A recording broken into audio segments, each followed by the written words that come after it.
Bonjour à tous. J'espère que vous avez passé ces derniers jours au soleil, à profiter du beau temps. En tout cas, c'est ce que moi j'ai fait. Et ça donne toujours du baume au cœur et ça fait toujours plaisir. Aujourd'hui, je voulais vous parler de vous.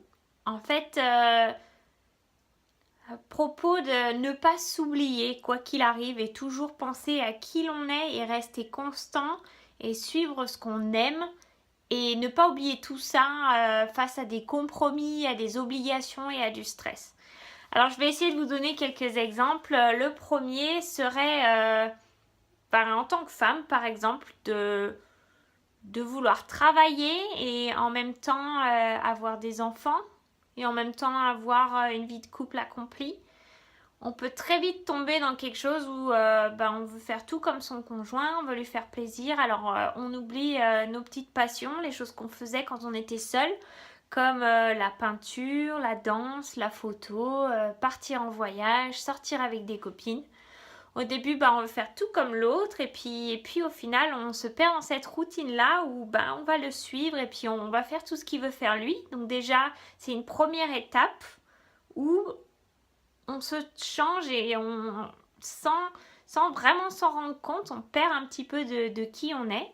Et puis après vient la deuxième étape, il y a le boulot. Alors le boulot peut être une passion, ça peut être magnifique. Et puis on prend des responsabilités et on vous demande de faire des choix, on vous demande d'être beaucoup plus dur. Surtout en tant que femme, on vous demande de vous imposer. Et en même temps, vous perdez cette petite partie de douceur que vous aviez en tant que femme parce que c'est un monde d'hommes et que vous êtes là et vous devez vous imposer. Et puis après, il y a avoir des enfants. Alors on est une femme et puis on construit sa famille, on veut suivre et on a envie d'avoir des enfants. Et alors on se donne l'obligation d'être au top en tant que maman, au top au travail et puis au top en tant qu'épouse. Et puis c'est très très dur de trouver une place pour soi. Mais n'oubliez pas quelque chose qui est capital. Si vous vous oubliez, vous ne serez pas complètement épanouie et vous ne serez pas heureuse. Et votre enfant ne sera pas heureux, votre mari ne sera pas heureux et vous ne ferez forcément pas du bon boulot. Donc toujours dans la pyramide, mettez-vous au sommet et pensez toujours à vous parce que c'est comme ça que vous resterez attirant aux yeux de votre mari. C'est comme ça que vous resterez aussi performant au travail en restant vous-même, en faisant ce qui ont fait vos qualités et qui ont fait que vous avez réussi aujourd'hui. Parce que vous êtes en forme, parce que vous êtes motivé, parce que vous êtes positif.